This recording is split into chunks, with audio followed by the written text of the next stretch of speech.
ভালো করে বুঝবেন, হযরতে হানজালা পুকুর ঘাটে গেছেন গোসল করতে, শরীরটা নাপাক।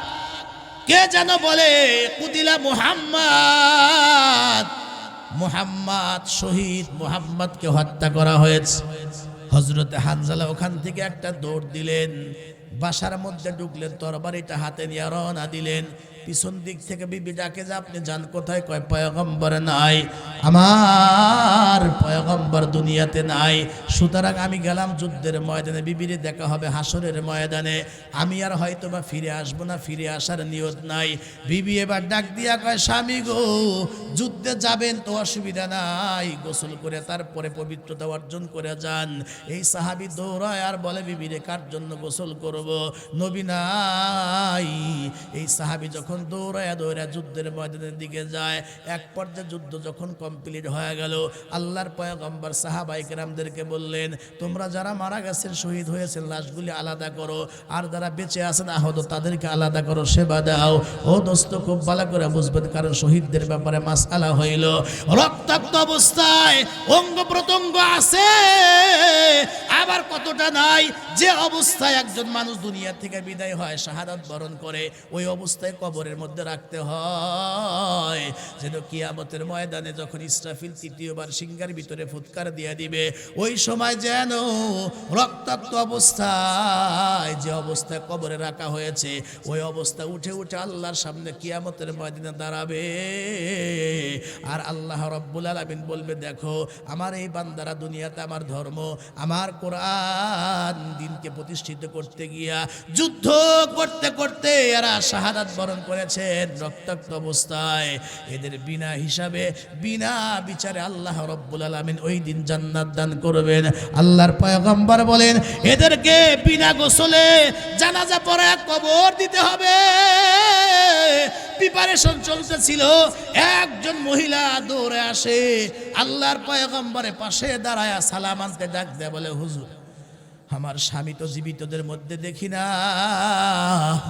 আমার মন বলে আমার স্বামী শাহাদাত বরণ করছে, তো সবাইরে বিনা গোসলে কবর দিলেও দয়া করে আমার স্বামী হানজালাকে বিনা গোসলে কবর দিবেন না, কারণ আপনার সাহাবী আমার স্বামী হযরতে হানজালা নাপাক, ফরজ গোসল করেন নাই, আপনি দুনিয়াতে নাই, শোনার পরে আর সহ্য করতে পারে নাই, বিনা গোসলেই তরবারি দিয়ে যুদ্ধের মাঠে চলে আসছে, জীবিতদের মধ্যে খুঁজে পাওয়া যায় না। পয়গম্বর বলেন, দেখো তো যারা শহীদ হয়েছে আমার হানজালার লাশটা কোথায়? নাই। পয়গম্বর চোখে পানি না ডাক দেখা, তাইলে কি আমার হানজালার লাশটাকে গায়েব করে দিল নাকি ওরা? কাঁদতেছিলেন, হানজালা গেল কোথায়? মুহূর্তের মধ্যে জিবরাইল আমিন আসে, জিবরাইল আমিন এসে ডাক দিয়ে বলেন, ইয়া রাসূলুল্লাহ, হানজালার লাশ খুঁজতে হবে না, কারণ হানজালা আপনার প্রেমে পইরা আপনি দুনিয়াতে নাই, এই কথা শুই না সহ্য করতে পারে নাই, আপনার মোহাম্মতে ফরজ গোসল টুকুন পর্যন্ত করতে পারে নাই, তরবারি নিয়া যুদ্ধের ময়দানে প্রবেশ করিয়া অনেকগুলি কাফেরকে জাহান্নামে পাঠিয়ে দিয়া হযরতে হানজালা শাহাদাত বরণ করেছেন, তার গোসল দিতে হবে। কিন্তু আল্লাহ রাব্বুল আলামিন চান না এমন একজন দামি মানুষের গোসল দুনিয়ার কোনো সাধারণ পানি দেয়া হোক, বরং আল্লাহ রাব্বুল আলামিন হযরতে হানজালার গোসলকে আল্লাহ রাব্বুল আলামিন জান্নাতের পানি দ্বারা, ফেরেশতার দ্বারা হযরতে হানজালার গোসল আল্লাহ রাব্বুল আলামিন কমপ্লিট করায়া দিয়েছে। কিছু দূর দিয়ে দেখে একটা পাহাড়ের পাদদেশে, একটা পাহাড়ের উপরে উঁচু জায়গার ভিতরে একটা লাশ দেখা যায়, গিয়া দেখে চাদর দিয়া লাশটা ঢাকা, যেই মাত্র টান দিয়া লাশের মুখ খুলে দেখে এটা হানজালার লাশ, শরীরটা ভেজা, চুল দাড়ি ভেজা, চুল আর দাড়ি টপকায়া টপকায়া তাজা পানি, নিচের দিকে পানিগুলি টপকায় টপকায় জমিনের দিকে পড়তেছিল, যেন বোঝা যায় এই মুহূর্তে হযরতে হানজালার লাশের গোসল করানো হয়েছে। আল্লাহর হাবিব নবী হওয়ার 7 বছর পরে মক্কার কাফেররা আল্লাহর হাবিবকে বন্দী করেছে 3 বছর। এই বন্দী জীবন থেকে মুক্ত হইবার পরে হুজুরের আপন চাচা আবু তালিব, যে ঈমান আনে নাই বটে কিন্তু হুজুরকে সার্বিকভাবে সহযোগিতা করছে, উনি ইন্তেকাল করলেন। ঠিক তার 5 দিন পরেই হুজুরের জীবন সঙ্গিনী সর্বপ্রথম স্ত্রী, ওই সময় তো একাধিক বিবি ছিল না, আম্মাজান হযরতে খাদিজাতুল কুবরা রাদিয়াল্লাহু তাআলা আনহা, মাত্র 5 দিন পরে ওনার বিবিও এই দুনিয়া থেকে চলে গেলেন। আহারে, বাবা তো আগেই মারা গেছে, জন্মের আগে। মা 6 বছর বয়স, গার্জিয়ান দাদা 8 বছর বয়সে বিদায়। আবু তালিব দায়িত্ব নিল, সে হুজুরের বয়স যখন 50 ইন্তেকাল করলো। এর ঠিক 5 দিন পরে হুজুরের বিবি হযরতে খাদিজাতুল কুবরা রাদিয়াল্লাহু তাআলা আনহা উনিও দুনিয়ার থেকে বিদায় নিলেন। ডানে বামে তাকায় দেখে শুধু শত্রু আর শত্রু, আপন বলতে কেউ নাই। আল্লাহর হাবিব বড় আশা নিয়ে চলে গেলেন তায়েফে। আর তায়েফে যাইবার পরে তায়েফের দুষ্ট ছেলেরা বিশ্ব নবীর সাথে 1.5 মাস তায়েফে ছিলেন, কি ব্যবহারটা করেছেন এটা কিন্তু আমরা প্রত্যেকেই জানি। জোরে কোন কথা ঠিক কিনা? আমার ভাইয়েরা, আমার সম্মানিত মা এবং বোনেরা, নওজোয়ান যুবক ভাইয়েরা, আমি আপনাদের সামনে সূরা বানী ইসরাইল এর প্রথম আয়াতে কারিমা আপনাদের খেদমতে আমি তেলাওয়াত করেছি। কথাগুলি খুব ভালো করে বুঝবেন। কোরআন এবং হাদিস প্রমাণ করে আল্লাহর পয়গম্বরের যতগুলি বৈশিষ্ট্য ছিল, এই যে একেবারে মক্কার জমিন থেকে, মক্কা থেকে বাইতুল্লাহ থেকে হিজরত করে বাইতুল মুকাদ্দাস, সেখান থেকে প্রথম আসমান, তারপরে দ্বিতীয় আসমান, তারপরে তৃতীয় আসমান, এমন করে করে বাইতুল মামুর, সিদরাতুল মুনতাহা পেরিয়ে আল্লাহ রাব্বুল আলামিন তার বন্ধুকে তার বাসা, তার দরবার পর্যন্ত নিয়ে গেলেন। জান্নাত জাহান্নাম দেখাইলেন, আল্লাহ পাক তার নূর দেখাইলেন, যা যা দেখানোর দরকার সবকিছু দেখাইলেন। এরপরে হাদিয়া দিলেন। ও দোস্ত, এরপরে আবার একই রাত্রের কিছু সময়ের মধ্যে আল্লাহ রাব্বুল আলামিন আবার পয়গম্বরকে ওখান থেকে রিটার্ন পাঠায়া দিয়া সর্বপ্রথম নামলেন বাইতুল মুকাদ্দাসে। আবার সেখান থেকে চলে গেলেন মক্কাতুল মুকাররমাতে, ওইতুল মসজিদে হারাম পর্যন্ত। খুব ভালো করে কথাগুলি বুঝবেন। এই যে মেরাজ, এক রাতের সামান্য একটু সময়ের ভিতরে আল্লাহ রাব্বুল আলামিন এত কিছু ঘটাইলেন। এই সম্মান আল্লাহ পাক কেন দিলেন? কেন দিলেন? আল্লাহর পয়গম্বরের বয়স যখন 50 আর নবুয়তের বয়স যখন দোস্ত বলছিলাম মাত্র 10 বছর, ওই সময় হুজুরের আপন চাচা আবু তালিব দুনিয়া থেকে বিদায় নিলেন। পয়গম্বর বড় কষ্ট পাইছেন। ঠিক তার 5 দিন পরে হুজুরের প্রথমা স্ত্রী হযরতে খাদিজাতুল কুবরা রাদিয়াল্লাহু তাআলা আনহা উনিও দুনিয়া থেকে বিদায় নিলেন। এখন মক্কাতে আর আশেপাশে কেউ নাই, সব শুধু শত্রু আর শত্রু। আল্লাহর পয়গম্বর বড় কষ্ট পেয়েছেন। নিরুপায় হইয়া বড় আশা নিয়ে চলে গেলেন তায়েফে। 1.5 মাস ছিলেন এই তায়েফে। পয়গম্বর যাইবার পরে তায়েফের দুষ্ট ছেলেরা আল্লাহর পয়গম্বরকে এত কষ্ট দিয়েছে, এত কষ্ট দিয়েছে। ওই তায়েফের লিডার যারা, মাতাব্বর যারা, এরা ওই তায়েফের দুষ্ট ছেলেদেরকে পয়গম্বরের পিছে লেলিয়ে দেয়। যাও, যে যেভাবে পারো এই পাগলটাকে মারো, যে যেভাবে পারো এই পাগলটাকে মারো। আল্লাহর পয়গম্বর সামনের দিকে হাঁটে, সাথে হযরতে যায়েদ রাদিয়াল্লাহু তাআলা আনহু, আর পিছন দিক থেকে, ডান থেকে, বাম থেকে, চতুর্দিক থেকে পয়গম্বরের গায়ের মধ্যে বৃষ্টির মতো পাথর মারে। এই পাথরগুলা বড় ধারালো, চোকা চোকা পাথর। এই পাথরগুলি খাইবার পরে আমার আপনার পয়গম্বর একবার নয়, দুইবার নয়, 3বার বেহুশ হইয়া, অজ্ঞান হইয়া ওই তায়েফের জমিনে পড়ে যায়। দুষ্ট ছেলেরা আবার 2 হাত ধরে দাঁড় করায় সামনের দিকে হাঁটায়, পিছন দিক থেকে আবার পাথর মারে। ও দোস্ত, সর্বশেষ বেহুশ হইয়া রক্তাক্ত অবস্থায় যখন জমিনের মধ্যে পড়ে খুব ভালো করে বুঝবেন, হুশ ফিরে আসলে জিবরাইল আমিন আল্লাহর অনুমতি নিয়ে যখন পয়গম্বরের কাছে এসে ডাক দেয়, বলে ইয়া রাসূলুল্লাহ, এই তায়েফবাসী, তায়েফের ছেলেরা, এই তায়েফের লোকেরা, অধিবাসীরা আপনার সঙ্গে এমন ব্যবহার করছে, শুধু আমরা ফেরেশতারা দেখছি তাই নয়, স্বয়ং আল্লাহ রাব্বুল আলামিন তাকিয়ে তাকিয়ে দেখেছেন। আর আমি আল্লাহ তাআলার কাছ থেকে আমি পারমিশন নিয়ে এসেছি, নবী গো যদি আপনি অনুমতি দেন দুই পাশের বড় বড় পাহাড়গুলি উঠায়া দুই পাশ থেকে এই তায়েববাসীকে এমন ভাবে চাপা দেব এদেরকে দুনিয়ার থেকে বিদায় করে দিব। কারণ আমার পাখার ভিতরে এত ক্ষমতা, এত শক্তি, ওই যে এর আগে বহু জাতিকে জিবরাইল আমিন তার পাখা নিচ দিয়া জমিন সহ এইভাবে পাখার ভিতরে ঢুকায়া একেবারে এত উপরে নিয়ে গেছেন। এই পাখার উপরে যাদেরকে উঠানো হয়েছে এই পশু পাখি বা মানুষদের চিৎকারগুলা আসমানের অধিবাসীরা পর্যন্ত শুনেছে। অত উপরে উঠে আস্তে করে শুধু জের ও জবর করে দিয়েছে। আমি জিবরাইলের অনেক ক্ষমতা, হুজুর আপনি একটু পারমিশন দেন, এক নিমেষে তায়েববাসীকে ধ্বংস করে দেই।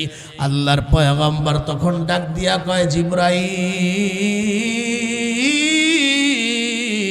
দরকার নাই, যদি তায়েববাসীকে দুনিয়া থেকে ধ্বংস করে দেওয়া হয় তাইলে আমি নবুয়াতির মিশন আমি কাদের উপরে চালাবো, আমি কাদেরকে দাওয়াত দিব। এরা বোঝে নাই, এরা আমারে পাগল কয়, কেউ আমারে জাদুকর কয়, এরা হেদায়েত পায় নাই। তবে মন বলে এদের নেক্সট জেনারেশন যারা হয়তোবা তারা বুঝবে, তারা না বুঝলে তার পরের প্রজন্ম যারা তারা বুঝবে। ধ্বংস করার দরকার নাই, কারণ আমি নবী কারো ধ্বংস চাই না। আমি নবী এই পৃথিবীতে রহমত হিসাবে প্রেরিত হয়েছি। সুবহানাল্লাহ, মা আরসালনাকা ইল্লা রাহমাতাল লিল আলামিন। নবী হে, আমি আপনাকে বিশ্ববাসীর জন্য রহমত হিসাবে পৃথিবীতে প্রেরণ করেছি। একটু জোরে বলেন না সুবহানাল্লাহ।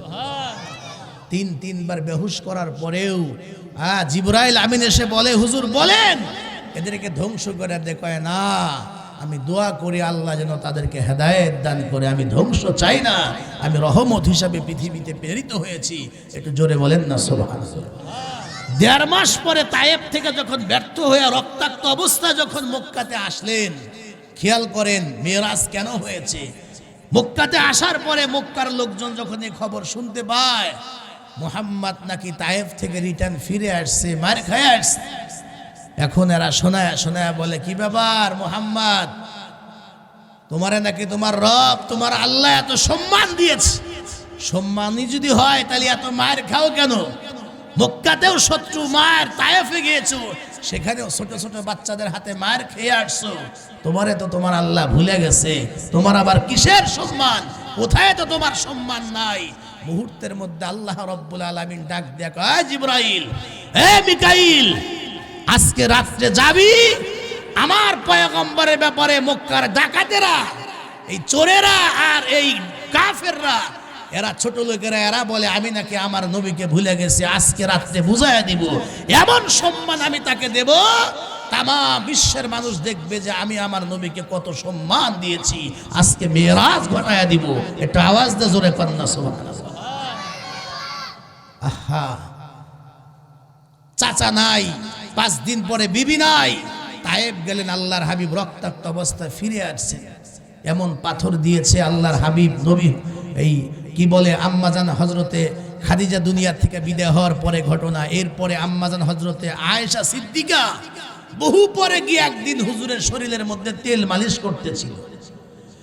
খুব ভালো করে আমার মা বোনেরা কথাগুলো খেয়াল করবেন। হযরতে আম্মাজান আয়েশা সিদ্দিকা পয়গম্বরের পিঠের উপরে সুন্দর করে যখন 2 হাত দিয়ে তেল মালিশ করতেছিলেন, এমন পর্যায়ে হযরতে আয়েশা সিদ্দিকা জিজ্ঞেস করলেন, ইয়া রাসূলুল্লাহ, আপনার কি কখনো বসন্ত হয়েছিল নাকি না কোনো ফোড়া হয়েছিল? বলে কেন? হুজুর, পিঠের মধ্যে আপনার শরীরের মধ্যে একেবারে কালো কালো অসংখ্য দাগ দেখা যায়, মনে হচ্ছে ওই যে চালানির মতো একেবারে পিঠটা জারজা হয়ে গেছে, বিভিন্ন জায়গা অসংখ্য কালো কালো দাগ। এই জন্য জিজ্ঞাসা করলাম যে হুজুর, আপনার কি কখনো বসন্ত হয়েছিল কিনা? কালো কালো এত কিসের দাগ? নবী আমার সঙ্গে সঙ্গে চোখে পানি ছেড়ে ডাক দিয়া বলে, ও আয়েশা, এটা তুমি আমাকে কি জিজ্ঞেস করলা? আমি নবীর কখনো বসন্ত হবে নাকি? কারণ আমি নবীর শরীরটা আল্লাহ রাব্বুল আলামিন এত দামি, আমাকে এত মর্যাদা দিয়েছেন। আমি পয়গম্বরের শরীরের উপরে তো মশা মাছি পর্যন্ত বসা হারাম। আমি পয়গম্বরের শরীরের ঘাম তুমি তো জানো, আমি নবী যখন ঘেমে যাই আমার এই ঘামগুলি এত সুঘ্রাণ, মক্কার মানুষগুলি আমি পয়গম্বরের ঘামগুলি বোতলের মধ্যে শিশির মধ্যে ভরে রেখে দেয়। এটা যখন ব্যবহার করে পৃথিবীর কোনো আতরের ঘ্রাণ এত সুন্দর হতে পারে না। একটু জোরে জোরে সুবহানাল্লাহ। কারণ পয়গম্বরের শরীরের ঘাম মেশক আম্বরের চাইতে আরো বেশি সুঘ্রাণ। ও আয়েশা, আমার আপনার পয়গম্বরের শান যদি বর্ণনা করা হয়, পয়গম্বর যখন জমিনের মধ্যে ইস্তেঞ্জা করতেন, পেশাব পায়খানা করতেন, পৃথিবীর কোনো মানুষ আমার আপনার পয়গম্বরের নাপাক ওই পেশাব পায়খানা দেখতে পারেন নাই। কারণ পয়গম্বর ইস্তেঞ্জা করার সাথে সাথেই মাটি নিচের থেকে হা করে নিজের থেকেই ফাঁক হয়ে মাটি নিজের মধ্যে পয়গম্বরের ওই পেশাব পায়খানা নিয়ে নিত। তার মানে পৃথিবীর কোনো মানুষ দেখতে পারতো না। খুব ভালো করে কথাগুলি বুঝবেন। আয়েশা তুমি কি বললা? আমার শরীরে কখনো বসন্ত হয় নাই। নবী হে, কষ্ট নিবেন না। তাহলে আপনার পিঠের মধ্যে অসংখ্য কালো কালো কিসের দাগ? পয়গম্বর চোখে পানি নিয়ে বললেন, আয়েশা, আমার মনের ভিতরে সেই দুঃখ সেই কষ্টের কথা জাগ্রত করে দিলে। এটা আমার বসন্ত হয় নাই। আমি নবীর গায়ে বসন্ত হতে পারে না। আমি যে ওই যে তায়েফে গিয়েছিলাম, তায়েফে যায় এবার পরে 1.5 মাস পর্যন্ত আমি তায়েফে কালেমার দাওয়াত দিয়েছিলাম। একজন মানুষও কালেমা পড়ে নাই। আমার দাওয়াতকে শুধু প্রত্যাখ্যান করেছে তাই নয়, ওই তায়েফের দুষ্ট ছেলেরা চতুর্দিক থেকে বৃষ্টির মতো দাঁড়ালো। চোখা চোখা পাথরগুলি যে আমারে মেরেছিল।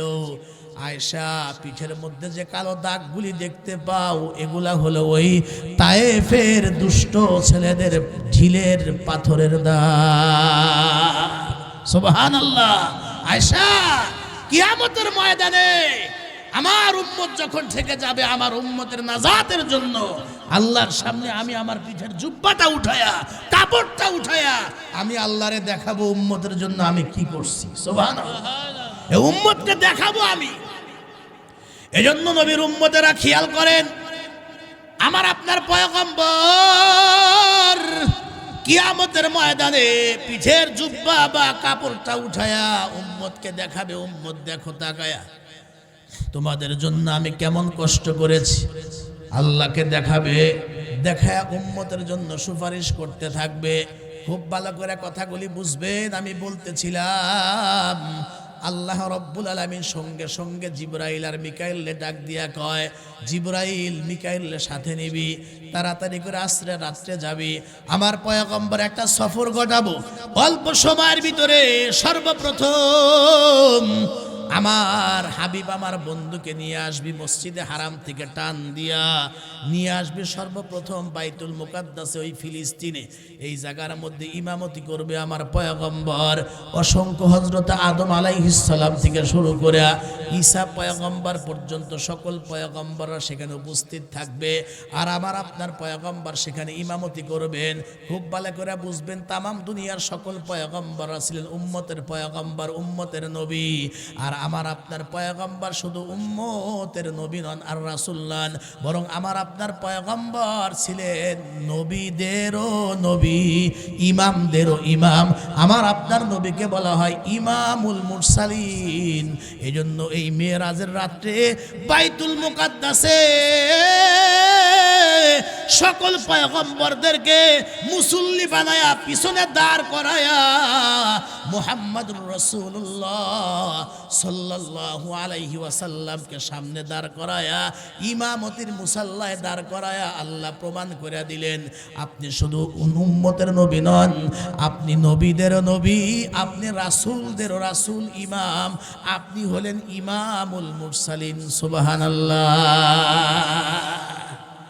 প্রথমে বাইতুল মুকাদ্দাস থেকে আসবে, বাইতুল মসজিদে হারাম থেকে আসবে মসজিদে আকসা। সেখানে ইমামতি করবেন, এরপরে সেখান থেকে উর্দু আকাশের সফর শুরু হবে। অবস্থা এমনটাই হয়েছে। আমি আজকে মেরাজের কেচ্ছা বলবো না, ঘটনা বলবো না, শুধু আমি ইঙ্গিত দিচ্ছি, সময় স্বল্প। আপনাদেরকে আমি জিজ্ঞাসা করি, আপনাদের কি অসুবিধা হয়, কষ্ট পাচ্ছেন? আমার আপনার পয়গম্বরকে আল্লাহ রাব্বুল আলামিন জিবরাইলকে পাঠাইলেন, সাথে মিকাইল আসলেন। আসার পরে পয়গম্বরকে প্রথমে উঠাইছেন, লম্বা কথা। এরপরে সেখান থেকে আপনার সফর শুরু হয়েছে। প্রথম আসমান, দ্বিতীয় আসমান, তৃতীয় আসমান, চতুর্থ আসমান, পঞ্চম আসমান, ষষ্ঠ আসমান, সপ্তম আসমান, এরপরে বাইতুল মামুর, সেখান থেকে সিদরাতুল মুনতাহা হইয়া সোজা আল্লাহ পাকের আরশে। এত কাছাকাছি নিয়ে গেছেন যে আল্লাহর আসনটা সবার উপরে। আল্লাহর পরেই সৃষ্টির প্রধান আকর্ষণ জনাবে মুহাম্মদুর রাসূলুল্লাহ সাল্লাল্লাহু আলাইহি ওয়াসাল্লাম। আর পয়গম্বরের কদমের নিচে হলো তামাম সৃষ্টি জগৎ। একটু জোরে কন্যা সুবহানাল্লাহ। তাহলে আমার আপনার পয়গম্বরের সম্মান হলো সৃষ্টির মধ্যে সবার উপরে। আল্লাহর পরে আস্তে আস্তে আস্তে আস্তে বহু নিচে আইসা সৃষ্টির যে প্রথম যে চেয়ারটা, ওই চেয়ারটাই হলো মুহাম্মদুর রাসূলুল্লাহ সাল্লাল্লাহু আলাইহি ওয়াসাল্লামের চেয়ার। তাফসীরের কিতাবের মধ্যে আসছে, পয়গম্বর পৃথিবীতে যেদিন আসছেন ঠিক ওই দিন অথবা একদিন পরে আল্লাহ রাব্বুল আলামিন তার বন্ধুকে ওই শিশু অবস্থায়, একদিন বা 2 দিন বয়স, ওই সময় আল্লাহ পাক একবার আরশে নিয়ে গেছেন। নেওয়ার পরে তামাম বিশ্ব জগৎকে আল্লাহ পাক জিজ্ঞেস করছেন, দেখাইছেন, দেখো উনি আমার হাবিব, উনি আমার বন্ধু, উনি সৃষ্টির প্রধান আকর্ষণ। তোমরা দেখো আমার বন্ধুকে আমি কেমন ভাবে বানাইছি। তো জোরে কোন সুবহানাল্লাহ।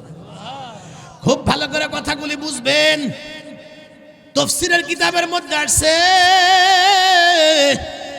একবার তো পয়গম্বর দুনিয়াতে আসার দিন অথবা তার পরের দিন আল্লাহ রাব্বুল আলামিন ফেরেশতাদের মাধ্যম দিয়া পয়গম্বরকে নিজের কাছে নিয়ে গেছে। নেওয়ার পরে তামাম দুনিয়ার আসমান জমিন সহ যত সৃষ্টি আছে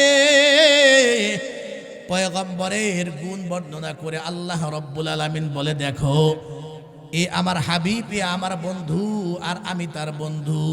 সৃষ্টির প্রধান আকর্ষণ দেখো আমি কেমন বানাইলাম, তোমরা তাকায়া তাকায়া দেখো। আর আজকে পয়গম্বরের মেরাজের রাত্রে আল্লাহ রাব্বুল আলামিন পয়গম্বরকে আল্লাহ রাব্বুল আলামিন নিজের কাছে বসায়া আল্লাহ রাব্বুল আলামিন এবার পয়গম্বরকে যেন বলেন, তোমার কদমের নিচে তামাম পৃথিবী রাখলাম বন্ধু, এবার তুমি সবার উপরে বৈশা বৈশা সব দেখো আমি আল্লাহ পাক কেমন বানাইলাম। যা কিছু বানাইছি আমি হলাম খালেক, আর সকল মাখলুক, সকল সৃষ্টির মাঝে বন্ধু তুমি হইলা সবার সেরা। তোমার চাইতে সুন্দর করে কোনো মানুষ, কোনো সৃষ্টি আমি আল্লাহ রাব্বুল আলামিন সৃষ্টি করি না। জোরে কোন সুবহানাল্লাহ। তুমি হলা সবচাইতে দামি। এই যে আল্লাহ রাব্বুল আলামিন এমন একজন পয়গম্বরের উম্মত আমাকে আপনাকে বানাইছেন, এতে করে আপনারা জোরে বলেন না খুশি না বেজার? আমি আপনি যদি এই পয়গম্বরের অনুকরণ করতে পারি, আল্লাহর হুকুম আর পয়গম্বরের তরিকা যদি জিন্দেগিতে আমরা বাস্তবায়ন করতে পারি, পয়গম্বরের দেখানো পথে যদি আমরা চলতে পারি, ইনশাআল্লাহ সুম্মা ইনশাআল্লাহ আমাদের হাউজে কাউসার নসিব হবে, পয়গম্বরের সুপারিশ নসিব হবে। আমরা কিয়ামতের ময়দানে পয়গম্বরের কাছাকাছি থাকবো, আর জান্নাতে পয়গম্বরের সাথেই থাকবো। এটা জোরে কন্যা সুবহানাল্লাহ। নবী আলাইহিস সালামের সাথে সম্পর্ক হওয়ার মাধ্যম হলো 3টা। এটা আমার শেষ ওয়াজ। জোরে কন্যা মাধ্যম কয়টা? 3টা। তার মধ্যে 1 নাম্বার হইল এই জবান দিয়া পয়গম্বরের উপরে খুব বেশি বেশি করে দরুদ শরীফ পড়া। এটা জোরে কর সুবহানাল্লাহ। আর 2 নাম্বার হলো এই অন্তর দিয়া নবী মুহাম্মদুর রাসূলুল্লাহকে ভালোবাসা, মোহাব্বত করা। আর 3 নাম্বার হইল মাথা থেকে নিয়ে পা পর্যন্ত প্রত্যেকটা অঙ্গ প্রত্যঙ্গ দিয়া পয়গম্বরের অনুকরণ করা। 3টা কথা। তাহলে কি বলছি? জবান দিয়া, এই জিহ্বা দিয়া দরুদ, আর অন্তর দিয়া মুহাব্বত, আর অঙ্গ প্রত্যঙ্গ দিয়া হলো পয়গম্বরের অনুকরণ। যদি করতে পারি তাহলে প্রথম চান্সে আমরা হব জান্নাতি। কিয়ামতের ময়দানে আমরা পয়গম্বরের সুপারিশ পাবো। আল্লাহ আমাদেরকে দান করবে জান্নাত। জোরে কন্যা সুবহানাল্লাহ। এক নম্বরে জবান দিয়ে দুরূদ শরীফ পড়া। قال النبي صلى الله عليه وسلم قال النبي صلى الله عليه وسلم পয়গম্বর বলে, যে ব্যক্তি আমি পয়গম্বরের উপরে একবার দুরূদ শরীফ পড়ে, মান সাল্লা আলাইয়া ওয়াহিদাতান সাল্লাল্লাহু আলাইহি ওয়াসাল্লাম, মান সাল্লা আলাইয়া ওয়াহিদাতান সাল্লাল্লাহু আলাইহি আশরা। আল্লাহর পয়গম্বর বলেন, যে ব্যক্তি আমি পয়গম্বরের উপরে একবার দুরূদ শরীফ পড়বে, আল্লাহ রাব্বুল আলামিন ওই ব্যক্তির উপরে 10টা রহমত নাজিল করবে। শুধু কি তাই, তামাম পৃথিবীর ভিতরে যেই জায়গাগুলো নির্ধারিত কিছু ফেরেশতারা আছে, তামাম দুনিয়ার ভিতরে যেথায় আল্লাহর পয়গম্বরের উপরে কেহ সহি শুদ্ধভাবে বলে, সহি শুদ্ধভাবে যারা দুরূদ শরীফের আমল করবে, ওই ফেরেশতারা ওই লোকটার নাম, ঠিকানা, তার এলাকা, তার দেশ, সব পুরো অ্যাড্রেস, পুরো ঠিকানা সহ তার এই দুরূদ শরীফটা রওজায়ে পাকে পয়গম্বরের কাছে পৌঁছায় দেওয়া হয়। ও দোস্ত, খুব ভালো করে কথাগুলি বুঝবেন। এই জন্য বলছি, এক নাম্বার হইল এই জবান দিয়া পয়গম্বরের উপরে খুব বেশি বেশি করে দুরূদ শরীফ পড়া। আর 2 নাম্বার হলো অন্তর দিয়ে আমার আপনার পয়গম্বরকে মহাব্বত করা। খুব ভালো করে কথাগুলি বুঝবেন। এই দুনিয়াতে একজন মানুষ আর একজন মানুষকে অনুসরণ করে, মহাব্বত করে, ভালোবাসে, যদি তার মধ্যে কিছু গুণ থাকে, তার মধ্যে অন্যতম গুণ হলো ওই লোকটা যদি হয় সুন্দর, ওই লোকটা যদি হয় সুন্দরী, তামাম পৃথিবীর ভিতরে সবাই কিন্তু সুন্দর মানুষের পাগল, সুন্দর জায়গার পাগল, সুন্দরকে সবাই পছন্দ করে। তাই যদি হয়, তাইলে আমার আপনার পয়গম্বরকে বেশি ভালোবাসা দরকার। কারণ আল্লাহ রাব্বুল আলামিন আমার আপনার পয়গম্বর মুহাম্মদুর রাসূলুল্লাহর চাইতে সুন্দর করে পৃথিবীতে আর কোনো মানুষ আমার আল্লাহ বানায় না, সবচাইতে বেশি সুন্দর। আপনারা বলেন না ইউসুফ নবী সুন্দর বেশি, না আমার আপনার নবী সুন্দর বেশি? আমাদের নবী সুন্দর বেশি। ইউসুফ নবীর সৌন্দর্য দেখে মানুষ হাতের আঙ্গুল কাটছে। ওই যে জুলাইখার বান্ধবীরা, কোরআন শরীফের সূরা ইউসুফের মধ্যে 12 নম্বর পারার মধ্যে আছে, ওই মিশরের জুলাইখার বান্ধবীরা ইউসুফ পয়গম্বরের চেহারা দেখা ফল না কাইটা, লেবু না কাইটা হাতের আঙ্গুল কাটছে। আম্মাজান আয়েশা সিদ্দিকাকে বলা হয়েছে যে, আচ্ছা বুঝলাম যে আমাদের নবী সুন্দর বেশি, কিন্তু হযরতে ইউসুফ পয়গম্বরের ব্যাপারে যেমন ঘটনা আছে, আমাদের নবীর বেলা এরকম আছে নাকি? কিছু মহিলা গিয়ে আম্মাজান আয়েশাকে জিজ্ঞাসা করছে। হযরতে আম্মাজান আয়েশা সিদ্দিকা তখন বলছেন, আরে শোনো, ওই জায়গায় যদি ইউসুফ পয়গম্বর না থেকে যদি আমার আর তোমার নবী হইতো, মহিলারা হাতের আঙ্গুল নয়, যার যার হাতের চাকু দিয়া কলিজার মধ্যে ফেস দেখাইতে আর দুনিয়া থেকে বিদায় হয়ে যাইতো, কলিজা দিয়া দিত। এটা জোরে কন্যা সুবহানাল্লাহ।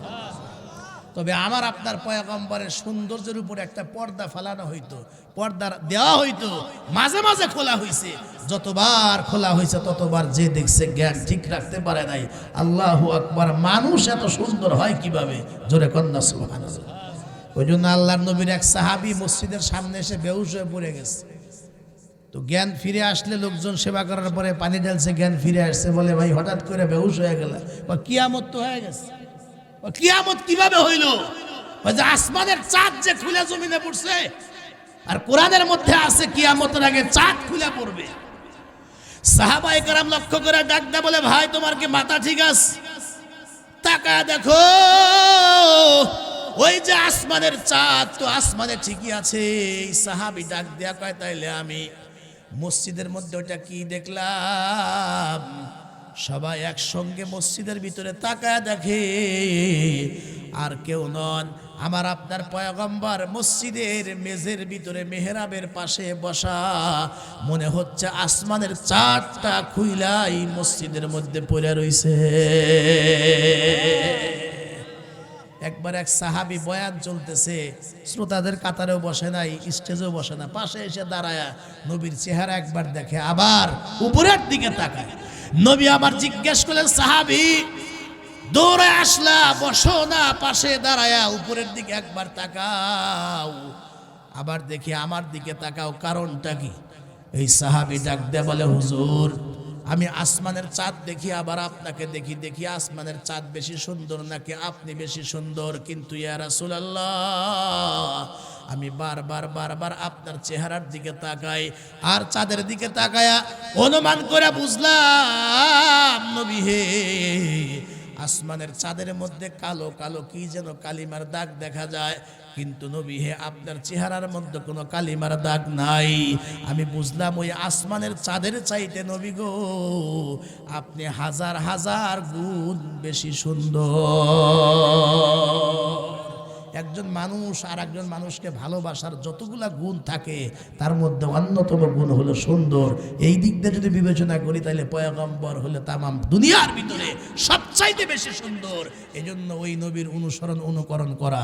এজন্য আম্মাজান আয়েশা সিদ্দিকা বলেন, মহিলারা তো হাতের আঙ্গুল দিছে, আর আমার নবীর জন্য মানুষ রক্ত দেয়, কলিজা দেয়, জীবন দেয়, শহীদ হয়। কথা কথা আছে না নাই? আছে। সাহাবায়ে কেরাম তো দিছেন, এই যুগেও আছে। নামাজ পড়ুক আর না পড়ুক, পরিবেশের কারণে দাড়ি থাক আর না থাক, লম্বা জামা থাক আর না থাক, নামাজ ঠিক মতো পড়ে না, কিন্তু ওই লোকটার সামনেও যদি চাষটালে বৈশা, বাজারে বৈশা, কোনো দোকানের সামনে বৈশা কোনো বেঈমান, কোনো নাস্তিক, কোনো মুরতাদ কোনো ব্যক্তি যদি আল্লাহর পয়গম্বরকে নিয়ে কথা বলে, কটূক্তি করে, মন্তব্য করে, বাজে কথা বলে, দেখবেন যে ওই মুসলমানও কিন্তু মেনে নেয় না, সহ্য করতে পারে না। কথা কন না? কথা ঠিক কিনা? পয়গম্বরের জন্য মানুষ রক্ত দিয়েছে, জীবন দিয়েছে।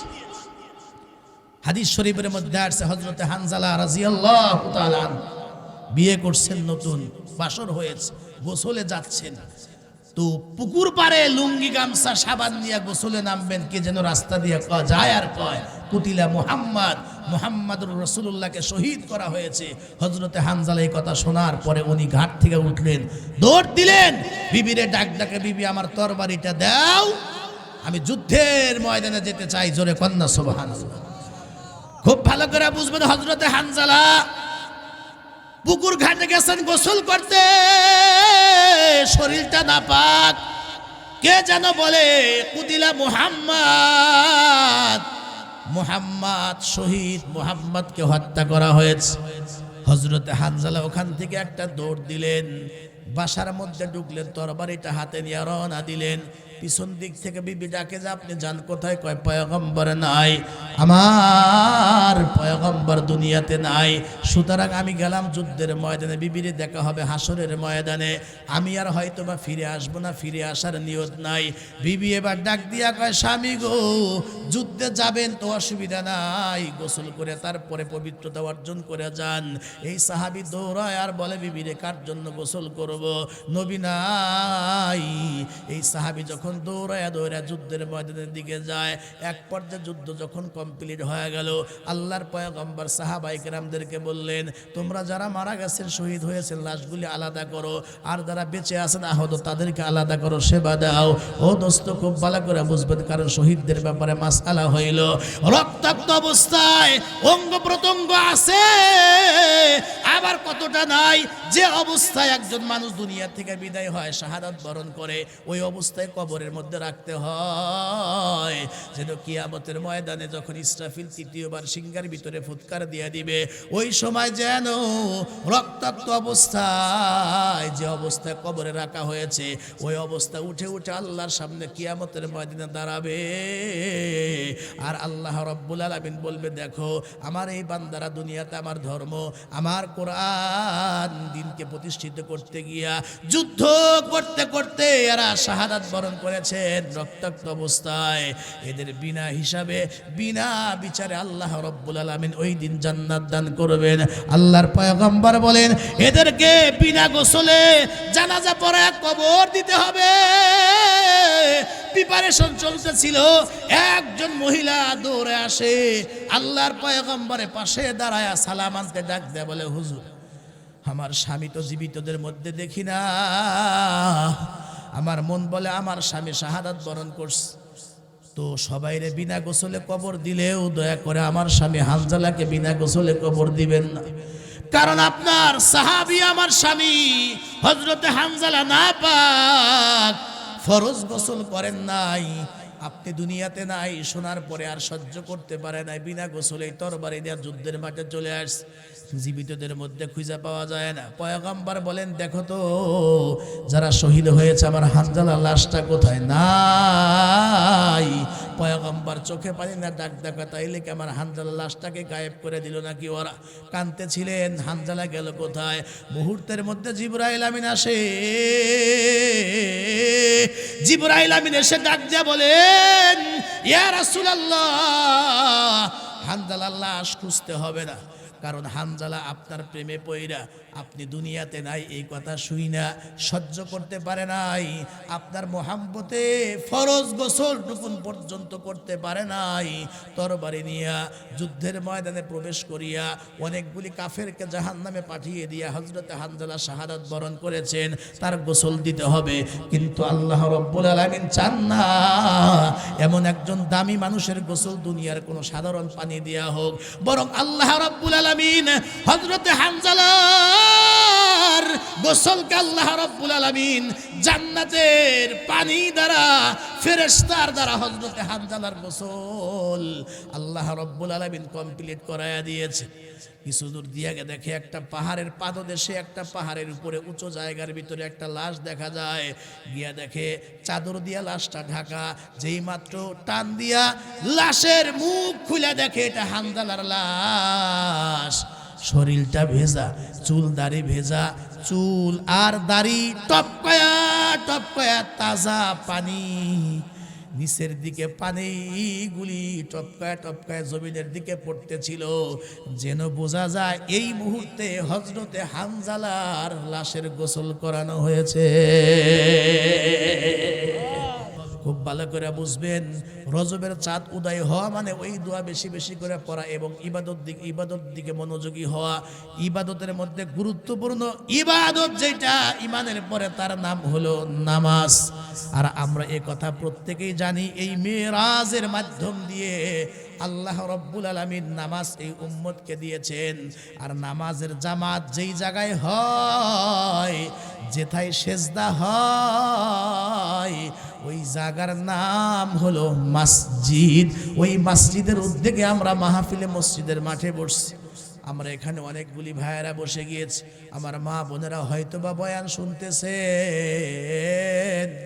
খবর নিলে দেখা যাবে আমাদের মাঝে অনেকের মা নাই, অনেকের বাবা নাই।